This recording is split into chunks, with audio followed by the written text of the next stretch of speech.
ओम शांति। इस ज्ञान सरोवर परिसर में आप सभी एडमिनिस्ट्रेटर्स का बहुत बहुत स्वागत है। कल जब आपका यहाँ सेशन चल रहा था शाम के वक्त, उसी समय नीचे जो हमारा शांतिवन परिसर है उसमें मेरा ख्याल जितने आप हैं 450 ब्रह्मा कुमारियों की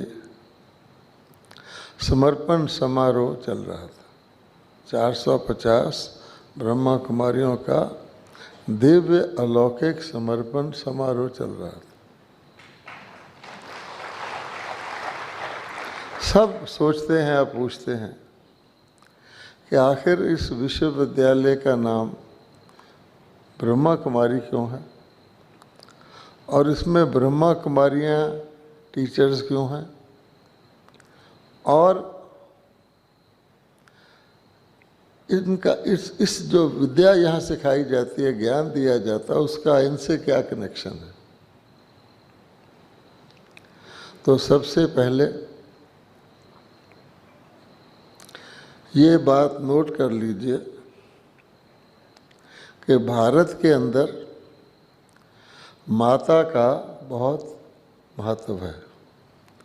हम भारत माता की जय कहते हैं, वंदे मातरम कहते हैं,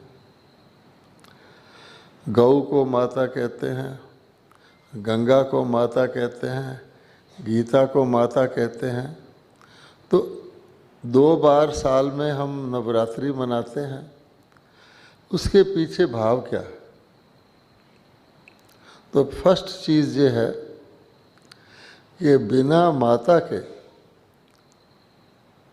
परिवार नहीं बन सकता, ना बिना माता के पिता हो सकता है, ना भाई हो सकता है, ना और कोई रिश्ता हो सकता। तो माता की इम्पोर्टेंस है और स्पिरिचुअलिटी में भी माता की उतनी ही इम्पोर्टेंस है। अदरवाइज आप कहते रहो गॉड फादर, फादर तो कईयों को कह देते हैं, आप सिटी फादर भी कह देते हैं, फादर ऑफ नेशन कह देते हैं। क्रिश्चियन लोग अपने पादरी को फादर कहते हैं, लेकिन बिना मदर के फादर होता नहीं। इसलिए आपने ज़रूर गीता पढ़ी होगी, फर्स्ट पेज पर लिखा हुआ है तो मेव मातश्च पिता। परमात्मा भी जब तक माता का आधार नहीं लेता तब तक वो मुख वंशावली संतान को ज्ञान नहीं दे सकता। इसलिए हम शुरू करते हैं इस बात से कि सब जानते हैं कि नॉलेज को लोग बहुत बड़ी शक्ति मानते हैं। Knowledge is power, knowledge is source of income, बिना ज्ञान गति नहीं, इत्यादि इत्यादि। लेकिन नॉलेज के 2 पक्ष होते हैं, एक अच्छे को जानना और बुरे को जानना। ठीक है क्या है, गलत क्या है, दोनों पहलू को जानना, इसको नॉलेज कहते हैं। परंतु हमने दोनों पहलू जान भी लिए कि ठीक क्या है, गलत क्या है। ज़्यादातर एजुकेटेड लोग यही कहते हैं, हमें पता है राइट क्या है, रॉन्ग क्या है।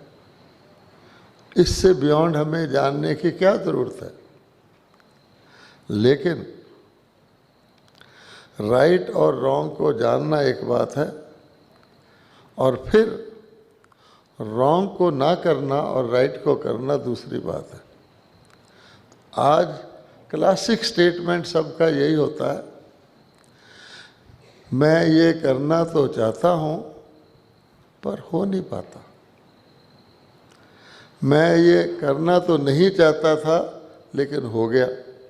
अब आपको राइट रॉन्ग की नॉलेज भी है, फिर भी आप राइट कर ना सके, रॉन्ग को छोड़ ना सकें तो किस काम की नॉलेज। इसलिए एक और शब्द है नॉलेज के ऊपर, उसका नाम है wisdom. Saraswati goddess of wisdom है, गॉडेस ऑफ नॉलेज नहीं है। और सरस्वती मीन्स मातृशक्ति। सरस्वती और लक्ष्मी और दुर्गा तीन हमारी मुख्य देवियां हैं। Saraswati means wisdom, Lakshmi means wealth of all types. सिर्फ पैसा वेल्थ नहीं होता, आप जानते हैं। समय भी वेल्थ है व्यक्ति का, समय को कैसे यूज़ करता है, उसके अंदर जो गुड क्वालिटीज़ हैं वो भी वेल्थ हैं अगर ठीक तरह यूज़ करें। और तीसरी होती पावर, जिसको दुर्गा का रूप दिया गया है। अगर किसी इंसान के पास विजडम भी है, वेल्थ भी है, पावर भी है, तो क्या सक्सेसफुल नहीं होगा? ज़रूर होगा। इसलिए इस बात को सोचना है कि विजडम सरस्वती के पास कहाँ से आई, क्यों उनको गॉडेस ऑफ नॉलेज कहते हैं। और क्या सरस्वती अकेली थी जैसे हम कहते हैं अर्जुन अकेला था? नहीं, पूरी की पूरी मातृशक्ति जिन्होंने उस विजडम को धारण किया उनका नाम ब्रह्मा कुमारी है। सब जानते हैं कि सरस्वती ब्रह्मा की बेटी को कहा गया है। और ब्रह्मा जी के द्वारा क्रिएशन हुआ नई दुनिया का। ब्रह्मा जी के पास वो नॉलेज कहाँ से आया? गॉड से आया। तो परमात्मा थ्रू ब्रह्मा एक ऐसा ग्रुप पैदा करते हैं जिसमें मेजॉरिटी महिलाओं की होती है। ऐसी कोई चिंता की बात नहीं है कि कोई कहे कि महिला ही महिला, नहीं। ये जो टिल्ट हो गया हमारा समाज रिलीजियस और spiritual in favour of male person, क्योंकि जितने भी हमारे धर्म के गुरु हुए हैं सब मेल्स हुए हैं, सब जानते हैं। तो उन्होंने धीरे धीरे मातृशक्ति को उसमें से आउट कर दिया। तो उस बैलेंस को बराबर करने के लिए भगवान मातृशक्ति का आधार लेता है। वरना एवरी पर्सन जो हम बैठे हैं, एवरी वन, हम ऐसा नहीं कि सारे जन्म हम पुरुष के ही लेते हैं या सारे जन्म स्त्री के ही लेते हैं, आधे आधे होते हैं, जिसका सिंबल विष्णु है। डिटेल में ना जाकर हम आपको ये बताना चाहते हैं कि सारे लोग दुनिया के अंदर क्या चाहते हैं। आजकल तो शांति कहते हैं, शांति तो बहुत छोटी चीज़ है। और शांति एक इमेजिनरी स्टेट ऑफ माइंड है, क्योंकि या तो व्यक्ति दुखी होगा या सुखी होगा। शांति बॉर्डर लाइन है जिसको ज़ीरो स्टेट कहते हैं। इधर जाओ तो प्लस है, उधर जाओ तो माइनस है। अच्छा, ओरिजिनली आपके ख्याल में ह्यूमन बीइंग सुखी था, अच्छा था या खराब था?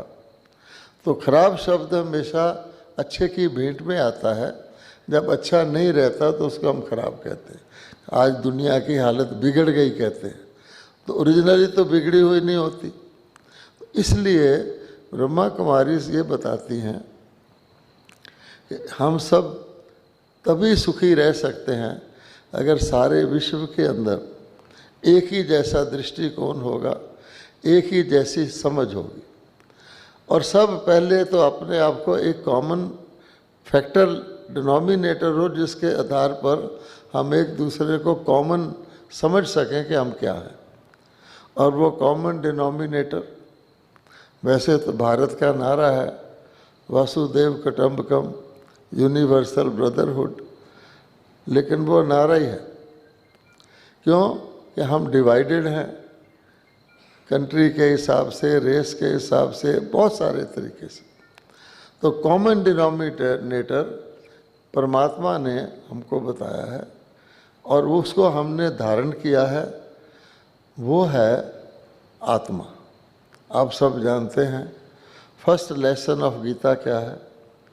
रिपीटेडली इस बात पे जोर दिया गया है कि तुम बॉडी नहीं हो, तुम आत्मा हो, आत्मा हो, आत्मा हो। और आत्मा की सारी डिटेल बताई गई है। आत्मा शाश्वत है, अजर अमर अविनाशी है, इत्यादि इत्यादि। अब हो गए हम आत्मा,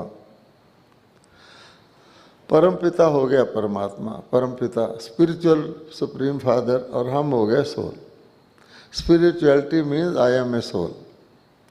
अच्छा, अगर सारी दुनिया के लोग कम से कम इस कॉमन बात को समझ जाएं कि हम सोल हैं, तो कॉमन डिनोमिनेटर हो जाएगा world brotherhood on the basis of each one being a soul. तो ब्रह्मा, ये सिर्फ कहने की बात नहीं है, ब्रह्मा कुमारी ने उसको पिछले 80 वर्षों में करके दिखाया। और यही नहीं कि सिर्फ भारत में भी आप जानते हैं अनेक भाषाएं हैं, अनेक प्रकार की चीज़ें हैं। एक करेंसी नोट के ऊपर कितनी भाषाओं में लिखा होता है, 500 रुपया, 500 रुपया, 500 रुपया। लेकिन वो सब अलग अलग वैरायटी है, ठीक है, लेकिन बेसिकली ब्रह्मा कुमारी ने इस्टेब्लिश किया है कि हम सब सोल हैं और सारे वर्ल्ड की आत्मा भी सोल है। और इस वजह से ब्रह्मा कुमारी ने सारे वर्ल्ड के अंदर एक ऐसा मॉडल बनाया है जीता जागता, और वो परिवार के लोग हैं, क्योंकि वो मातृशक्ति को मानते हैं, परिवार को त्यागते नहीं हैं। दुनिया में जिस चीज़ को स्पिरिचुअलिटी समझा जाता है कि आप अपने परिवार को छोड़ो, धन दौलत छोड़ो, बिजनेस छोड़ो, पैसा छोड़ो, इसको स्पिरिचुअलिटी कहते हैं। ऐसा नहीं है। ब्रह्मा कुमारी कहती हैं पैसा तो बहुत अच्छी चीज़ है, लक्ष्मी से लोग धन मांगते हैं, खास घर बार बहुत अच्छी चीज़ है, सारे देवी देवता परिवार वाले हैं, नाम ही है देवी देवता। और वैभव बहुत अच्छी चीज़ है। आज भी मंदिरों में जाके देखोगे तो देवता कोई गेरू ड्रेस में नहीं होते या वाइट में नहीं होते, वेल ड्रेस्ड होते हैं, आभूषण पूरे होते हैं। तो वो भी तो लाइफ है। ह्यूमन बीइंग क्या चाहता है, वो लाइफ चाहता है या ये चाहता है स्पिरिचुअलिटी से लोग वैसे ही भाग जाएं? नहीं। अब आते हैं इस बात पे कि आखिरकार ऐसी कौन सी विद्या है जो ब्रह्मा कुमारी बताती हैं। वो बड़ी सिंपल है, हमारे देश की प्राचीन विद्या है, उसको हमने समझकर अपने जीवन में धारण किया है। कोई भी उसको धारण कर सकता। अब आप देखिए, जिसको हम स्पिरिचुअल नॉलेज कहते हैं, पहली बात यह है कि what is the innate natural characteristic of the soul. क्योंकि हर चीज़ अपने करेक्टरिस्टिक से जानी जाती है। हम कहते हैं बर्फ़ तो ठंडी होती है, हम कहते हैं हीटर तो गर्म होता है। तो what is the basic characteristic of natural of the soul, और वो है एक तो एटर्नल है, सदा है, इसको कहते हैं सत्य। सत्य मीन्स एटर्नल। दूसरा आनंद स्वरूप है, यानी शांति तो छोटी बात है, शांति के ऊपर सुख होता है, प्रेम होता है, बहुत चीज़ें होती हैं, लेकिन बेसिकली आत्मा को कहा गया है जो हम हैं सत्य, चित्त और आनंद स्वरूप। सत्य मैंने एटर्नल, चित्त मैंने लाइव चैतन्य है, और आनंद स्वरूप इसका करेक्टरिस्टिक। अब आनंद की क्वालिटी क्या है? और जितने भी चीज़ें दुनिया के अंदर हैं उनका अपोजिट होता है, एंटोनिम होता है। शांति का एंटोनिम है, आप सब जानते हैं क्या है? शांति का उल्टा क्या है? अशांति। प्रेम का भी उल्टा है घृणा, सुख का भी उल्टा है दुख, आनंद का उल्टा नहीं है। अगेन, क्योंकि इन सब चीज़ों से वो ऊपर है और हम वो हैं। लेकिन धीरे धीरे आज हम शांति ढूंढ रहे हैं, शांति के लिए पुरस्कार दे रहे हैं। शांति होती नहीं तो शांति की कोशिश के लिए भी पुरस्कार दे रहे हैं। ये हमारी हालत है। तो बेसिकली कुछ गलती हुई है, और वो गलती क्या हुई है? ओरिजिनली जब आत्मा ऊपर से आती है तो बॉडी लेती है, एक नेचुरल चीज़ है। किसी भी चीज़ का सीड होगा तो सीड नहीं सदा रहेगा, उसका सीज़न होगा, पीरियड होगा, स्प्राउट होगा, पौधा बनेगा, ठीक है, फल फूल देगा, लेकिन बेसिक उसका सीड है। फाइनली सूख साख जाएगा तो फिर उसमें से सीड निकल आएगा, एटर्निटी है। जैसे कहते हैं मुर्गी पहले या अंडा पहले, सीड पहले या पौधा पहले, एटर्नल है। पौधे से सीड, सीड से पौधा। अच्छा, अब हमारी वो आनंद स्वरूप की स्थिति कहाँ गई? तो आप देखेंगे कि लॉ है कि किसी भी चीज़ को जब आप प्रयोग में लाते हैं और बिटवीन अनइक्वल्स के लाते हैं तो थोड़ा उसमें गिरावट आना शुरू होता है, जिसको हम एंट्रोपी भी कहते हैं। अच्छा, वो गिरावट स्वाभाविक है। हर चीज़ नई बनाई जाती है पर पुरानी हो जाती है, ये एक लॉ है।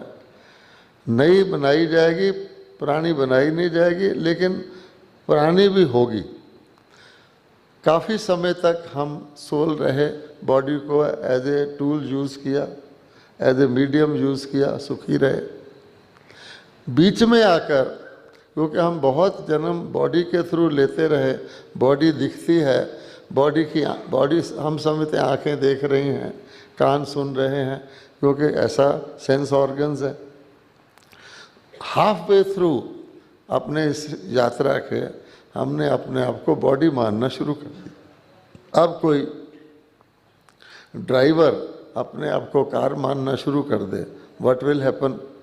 तो इसलिए उस वक़्त से हमने ये खोया जो हमारा था। अब क्वेश्चन ये है कि इसको रीगेन कैसे करें। फार्मूला बड़ा सिंपल है। पहली बात, we should go in accordance with the universe and not against the universe। तो यूनिवर्स की हर चीज़ को आप देखेंगे, एक खास बात है, हर चीज़ यूनिवर्स की देती है, हर चीज़ देती है, ये आप नोट कर लीजिए। हर चीज़, कोई भी चीज़ अपने लिए नहीं बनी है। First law, spiritual law is nothing in the world exist for itself. आप इसको यहाँ बैठे ही टेस्ट कर सकते हैं। जिस कुर्सी पे आप बैठे हैं, कुर्सी does not exist for itself, कुर्सी is meant for somebody to be seated. अगर कुर्सियाँ गोडाउन में पड़ी हैं, नो यूटिलिटी, नो वैल्यू। ये जो आवाज़ को मैग्नीफाई कर रहा है, it does not exist for itself, ये किसी की आवाज़ को मैग्नीफाई कर रहा है। ये बल्ब जो लाइट दे रहा है, ये अपने को नहीं दे रहा, किसी को दे रहा है। तो this is the first law जिसको हमें समझना चाहिए कि nothing exist for itself. Number 2, अगर सारे ही देते हैं तो हमको क्या अडॉप्ट करना चाहिए सिस्टम, हम भी देने वाले बने। तो आप लोग जानते हैं, नॉर्मली हम कह देते हैं give respect to get respect, कहते हैं ना। ये नहीं कहते get respect and then give respect, तो देने का अप्रोच हो गया। और हमारे सारे पूर्वज देवता कहलाते थे। देवता का ये मतलब नहीं है कि आप लोगों को कंबल उठा के दें या रोटियां बांटें, नहीं, मच सटलर लेवल पर है। तो पहली बात, अगर सूर्य रोशनी देता है, खुद को नहीं देता है, दूसरों को देता है।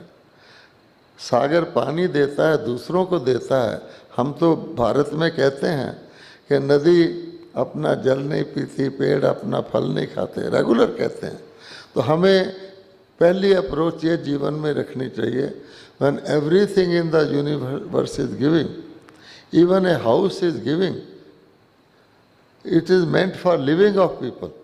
अगर हाउस 100 साल खाली रहे तो उसको कौन सा बंगला कहते हैं, आप जानते हैं।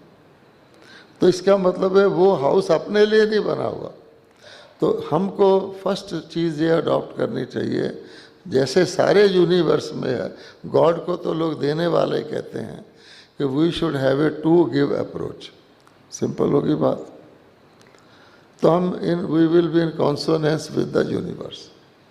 दूसरा, वो बड़ा इंटरेस्टिंग है कि आप इस दुनिया में किसी भी चीज़ को यूज़ कर सकते हैं जितना आप चाहें, इसको ओन नहीं कर सकते। आज व्यक्ति समझता है मैंने ये मकान बनाया, ये इसकी रजिस्ट्री है, I am owner of this house. This is an illusion. मान लीजिए आपने एक मकान बनाया और किसी किराएदार को दे दिया, उस he is using that house, not you. आपके पास पेपर है और 1 महीने का उसने किराया दिया, उसके बाद आपको कचहरी में ले गया, 3 साल केस चल रहा है, आप क्या कहेंगे? इससे अच्छा था मैं ना बनाता ही ना। तो कहने का भाव ये है कि जितना आपने यूज़ किया वो आपका, बाकी आपका नहीं है। जैसे दुनिया में बहुत भोजन है, जितना मेरा डाइजेस्टिव सिस्टम ले सकता उतना मेरे लिए फ़ायदेमंद, उससे ज़्यादा उसको निकालने में भी मुझे कष्ट करना पड़ेगा।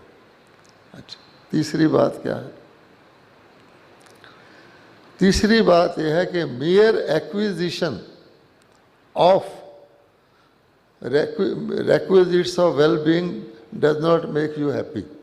कई लोग ये समझते हैं गलती से कि जितनी हमारे पास चीज़ें होंगी, आज आप देखते ही हैं अच्छी भली कार है, नॉर्मल कार है, नहीं ब्रांड से जाएंगे कि 1 करोड़ वाली लेनी है, दूसरे के पास इतनी है, बैठेंगे तो समझेंगे मैं 1 करोड़ की कार में बैठा हूँ, इतना ही है ना। कहने का भाव यह है that is not happiness, that will lead you to competition, comparison and so many things, jealousies etcetera. तो अगर ऐसा होता तो दुनिया के जितने लोग हैव्स हैं सारे सुखी होने चाहिए थे, जितने हैव नॉट्स हैं सारे दुखी होने चाहिए थे। ऐसा नहीं है।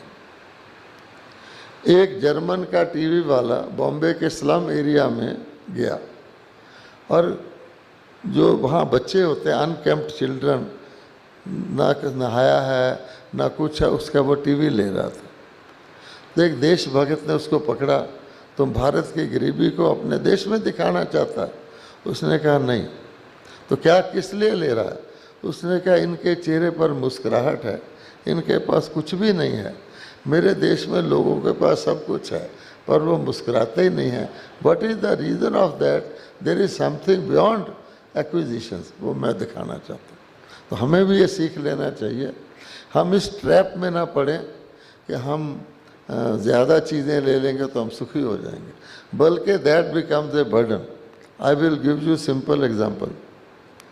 आज के युग में कोई आपको कहे आपकी बॉडी का फिजिकल वेट 4 गुना कर दिया जाए, कौन मानेगा?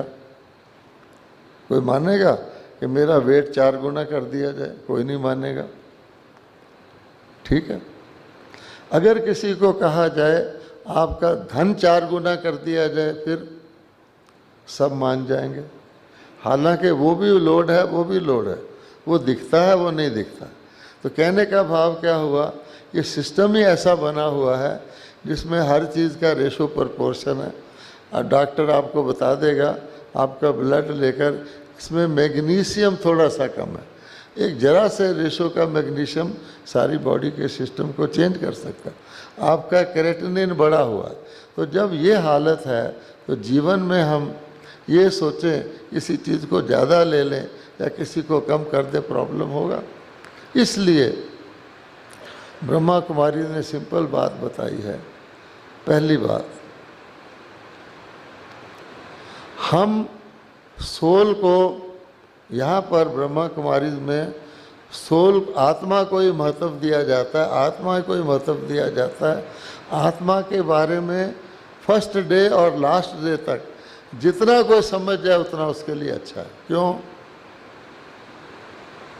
आप ये बताइए कि इस बॉडी के थ्रू करने वाला कौन है? क्या आंखें देखती हैं या आंखों के जरिए कोई और चीज़ देखती है? क्या ख्याल है? इस बॉडी के थ्रू सुनने वाला कौन है? या ईयर्स सुनते हैं या आत्मा सुनती है? अच्छा, इस बॉडी के थ्रू चाहे प्रेम की अनुभूति है, सुख की अनुभूति है, शांति की अनुभूति है, दुख की अनुभूति है, कौन करता है? क्या बॉडी करती है या आत्मा करती है? तो हाउ इम्पॉर्टेंट इट इज़। और वो अनुभूतियाँ सारी नॉन फिजिकल, नॉन मटेरियल हैं। प्रेम कोई फिजिकल मटेरियल चीज़ नहीं है, शांति कोई फिजिकल मटेरियल चीज़ नहीं है, दुख भी कोई फिजिकल मटेरियल चीज़ नहीं है, आत्मा को होता है। जब कोई चीज़ फिजिकल मटेरियल है ही नहीं और हम अपनी आत्मा को ना समझें जो फिजिकल मटेरियल नहीं है, तो हम दुनिया में क्या करेंगे? आपने भी करके देख लिया, हमने भी करके देख लिया, कोई फ़ायदा नहीं। हम जिंदगी काट लेते हैं, सुबह शाम होती है, उम्र तमाम होती है, पर रहते वहीं के वहीं हैं, सारी लाइफ चली जाती। इसलिए there should be a purpose to life. और पर्पस क्या होना चाहिए? ये नहीं होना चाहिए कि मैं अपने सोल की क्वालिटीज़ को बार्टर करके संसारिक चीज़ें ले लूँ। क्यों? जब सोल बॉडी को छोड़ेगी ये तो यहीं रह जाएंगी, और क्वालिटी ख़राब हो गई तो सोल को अगला जन्म घटिया मिलेगा। इसलिए purpose of life should be, I should be in a better position as a soul while leaving the body than I am today। ये सिंपल बात है। अब वो बेटर पोजीशन क्या होती है वही हम आपको बताने जा रहे हैं। एक और बात आप देखेंगे, the same thing can cause you happiness as well as sorrow. ऐसा नहीं है कि कोई भी चीज़ आपको सुखी देने वाली है। आपका बेटा आपका नाम रोशन भी कर सकता है, आपका नाम मिट्टी में भी मिला सकता है। आपका जेवर आपको खुशी भी दे सकता है, आपका गला भी कटवा सकता है। ऐसे नहीं हर एक का, तो एनीथिंग कैन हैपन, इसलिए वो डबल एजेड है। तो किसी को क्या उससे प्राप्ति होती है, उसका कोई दूसरा फार्मूला है। वो फार्मूला क्या है कि अगर आपने राइटियस एक्शन किया, उसका जो जमा होता है वो आपको हर चीज़ से पार कराता है। आपकी एज, आपकी लॉन्जिविटी, आपका दुख सुख, आपकी मानसिक स्थिति, आपके पारिवारिक स्तंभ जो भी है, everything depends on your state of the soul. इसलिए ये ज्ञान इम्पॉर्टेंट है। अब हम आपको बताते हैं, बहुत सिंपल बात है। हम अपने अंदर, दुनिया को छोड़ दीजिए, आपका विषय है सेल्फ सॉवरेनिटी। अपने अंदर वो कौन सी चीज़ लाएं कि दुनिया में कुछ भी होता रहे, हमको हमारी चीज़ मिल जाए। आप कहेंगे ये तो हो ही नहीं सकता, दुनिया का बहुत प्रभाव है, लोग हमें जीने ही नहीं देंगे, इत्यादि इत्यादि। पर ये हमारा ट्राइड फार्मूला है। एक रैग पिकर जो होता है, कूड़े का ढेर होता है, उसमें से क्या देखता है वो? उसका कूड़े के ढेर से कोई इंटरेस्ट नहीं होता। वो देखता है कोई खाली डब्बा पड़ा है, कोई खाली बोतल पड़ी है, वो उठा लेता है कि मेरे काम की है। ये तो हो गया कि व्यक्ति है, one has to decide what one has to take from the world. Rag picker को इतनी समझ है, हमें तो ज़्यादा होनी चाहिए। दूसरी बात, बहुत फाउल स्मेलिंग चीज़ है, मिट्टी है, उसमें आप गुलाब का बीज बो दीजिए, वो क्या करेगा? एक गुलाब का बीज फाउल स्मेलिंग चीज़ से, मिट्टी से क्या पैदा करेगा? गुलाब पैदा करेगा कि नहीं करेगा? अगर वो कर सकता है, उसमें तो आत्मा भी नहीं है, हम नहीं कर सकते। देयरफॉर एक सिंपल चेंज चाहिए। वो क्या है? मुझे चुनना है, क्या चुनना है? शुभ। एक ही सिंपल शब्द है, शुभ। हम लोग अपने घरों के बाहर भी एक स्वस्तिका बनाते हैं, उस पर लिखते हैं शुभम लाभम, लिखते हैं, सिर्फ लिखते हैं, क्योंकि धीरे से वो लाभम थोड़ा सा लोभम हो जाता है, तो गड़बड़ हो जाती है। लेकिन शुभ मीन्स आपको कुछ भी नहीं करना, अपने लिए और हर एक के लिए, irrespective of whosoever that person is, शुभ सोचना। मैंने शुभ सोचना, चाहे वो मुझे गाली देगा, मेरी इंसल्ट जो भी करेगा, तो क्या होगा? ये ऑर्डिनरी बात नहीं है।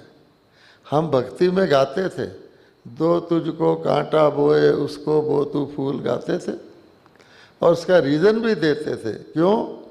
तुझको फूल के फूल हैं, उसको है तरसूल।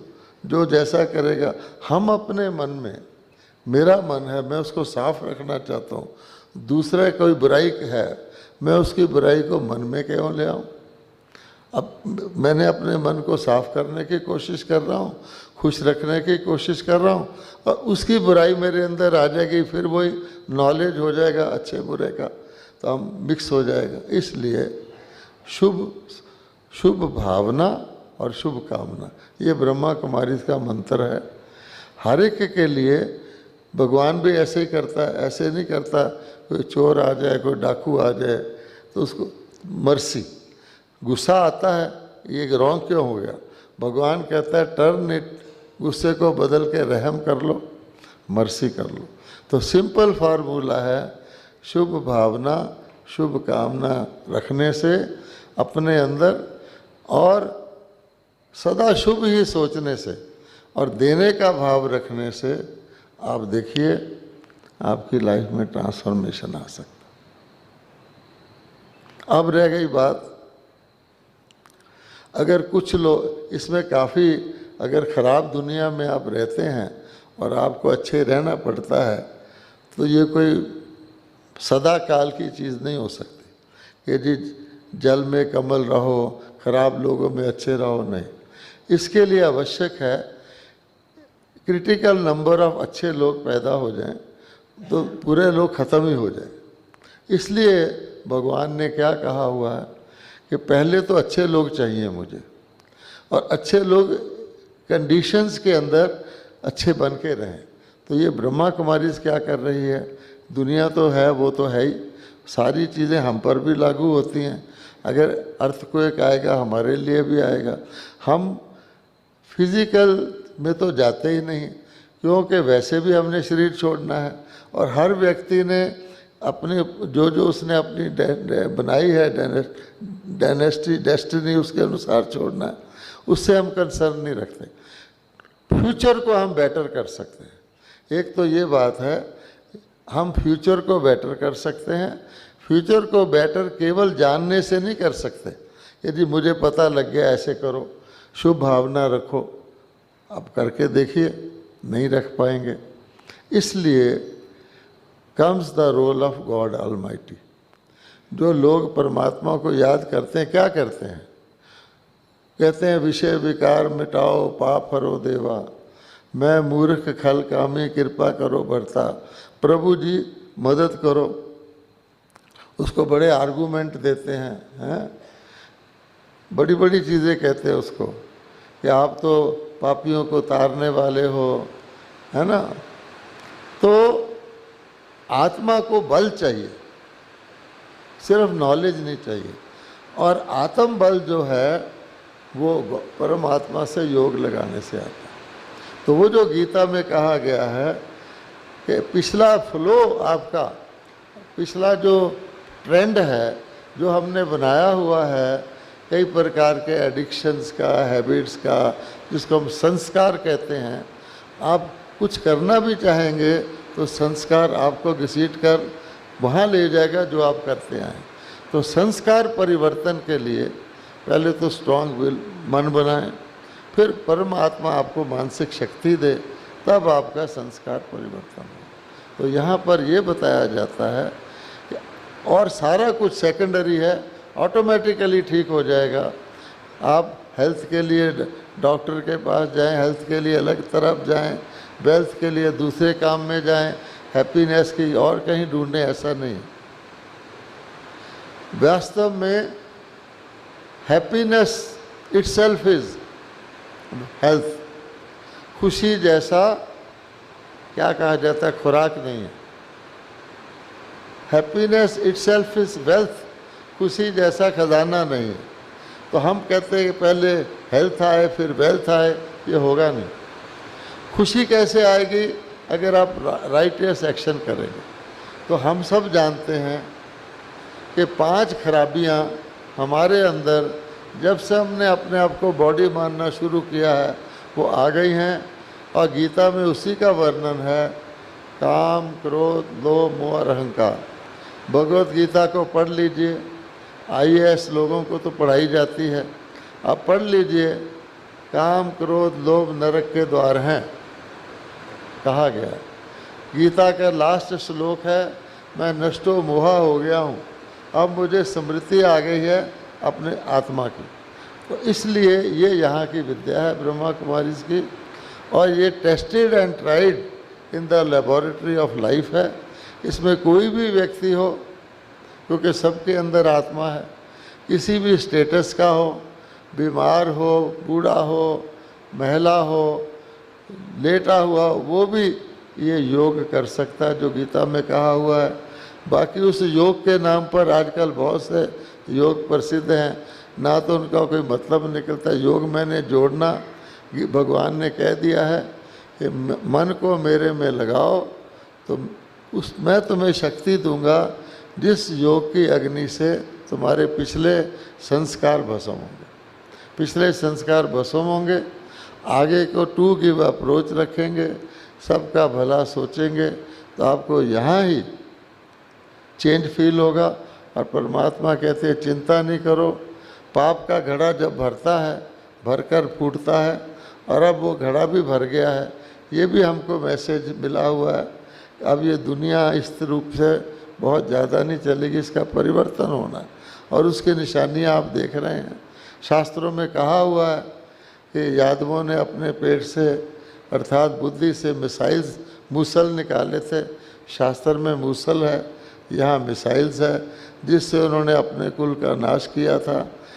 जो भगवान कहते हैं विनाशाय दुष्कृताम, उनकी आत्माएं शुद्ध करके परमात्मा परम धाम में भेज देते हैं।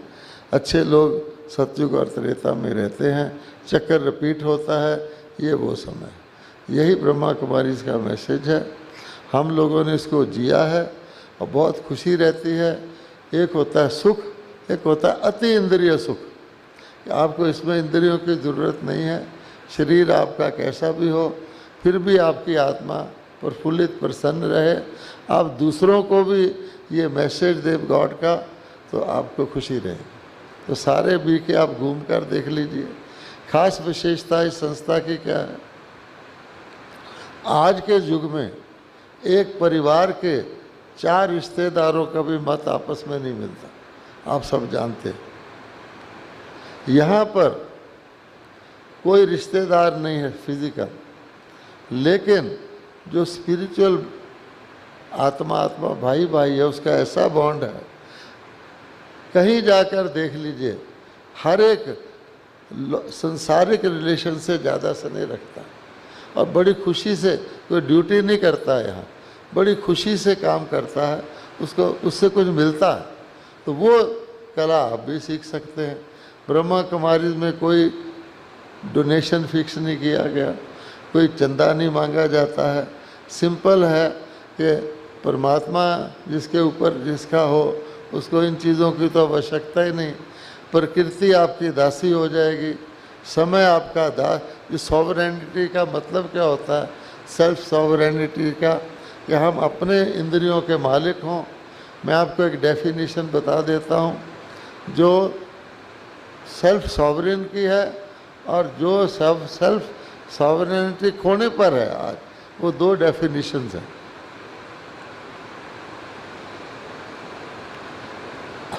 इन ए परफेक्ट सोसाइटी, या यूँ कहें इन सतयुगा, या यूँ कहें anybody who wants to attain perfection, everything happens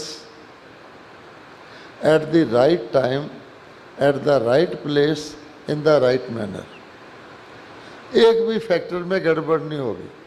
जिस वक़्त आपको जो करना आप वही करेंगे, जिस स्थान पर करना उस स्थान पर करेंगे, जिस विधि से करना उस विधि से करेंगे। And you can take your mind to wherever you want, for how so long you want, and withdraw it also at your will.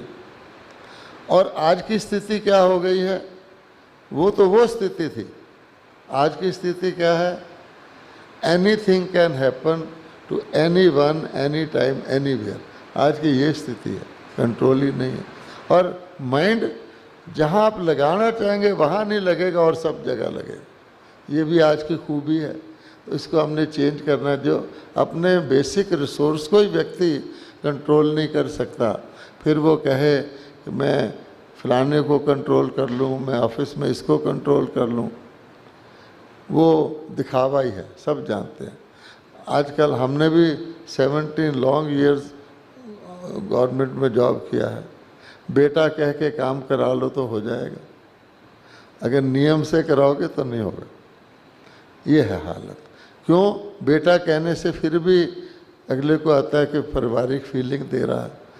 मैं ऑफिसर हूँ तो आपके 10 चीज़ें पैदा करके ले आएगा, प्रॉब्लम पैदा करेगा, आप सब जानते हैं। इसलिए सेल्फ सॉवरेन के आगे नेचर, जिसको फिजिकल नेचर कहते हैं, ह्यूमन नेचर और समय और आपकी जो संकल्प है उसकी सिद्धि आपको प्राप्त होगी। ये ब्रह्मा कुमारी में प्राप्त हो रही है, आप भी कर सकते हैं। ओम शांति।